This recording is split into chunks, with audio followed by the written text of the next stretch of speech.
So today we're going to show you how to change the time and date on your Dahua Dvr, and also turn on daylight saving time if it hasn't changed automatically for you. So to do that, you go ahead and log into the main menu. So right click with your mouse, left click main menu.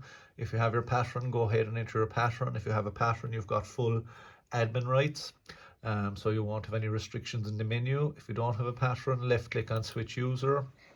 Go to the username, left click on the triangle and pick your name out of the list of usernames, and go ahead and enter your password, remembering that it is case sensitive. If your password doesn't allow you access to the menus that I'm going to show you, it means there's a restriction on your password, and you'll have to get the admin of the system to let you in or change the settings that you need to change.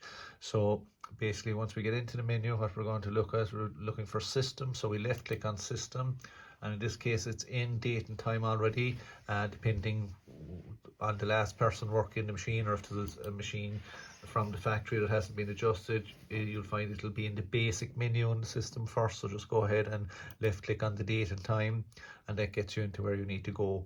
So basically all you need to do then is left click on your time, or on your date in this case, or on your time, and you can go ahead and you can just use the keyboard to change to whatever time and date you want, and just click save once you're done.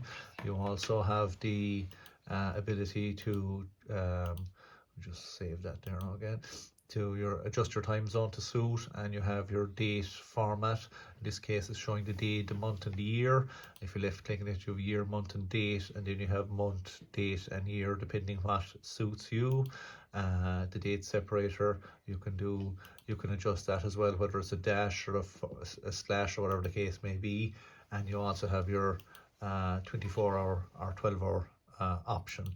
So in this case, the daylight savings time has already been turned on. If it wasn't turned on, what you'll find is your slider would be like that, and you'd left click on it, and you go ahead and that would turn it on. Now the default setting, I believe it comes like this with the date set up. So you can go ahead and enter your month and time that you want, and the date within the month that you want the daylight savings time to come on, or you can select the week. And in this case, what we have set up here is we've last Sunday in March at 2 a.m. The start time, because it's March, you'll find at 2 a.m. the clock will go forward an hour, and the end time is the last Sunday in October at 3 a.m. and at 3 a.m. the clock will go backwards an hour. So if you are making any changes here, be sure and just change it to February there just for pig iron, and we click apply. If you are making a change, make sure maybe just to go back again into the system to make sure that the change is after taking for you. So we're just going to reset that to March there, go back out, go back in to make sure it's taken for us. It has taken for us. And just to come back out into live mode, then you just left click on the back and left click on back, and then right click when you come out into the main menu, and that's back into live mode. So hopefully that's been some help. Thank you.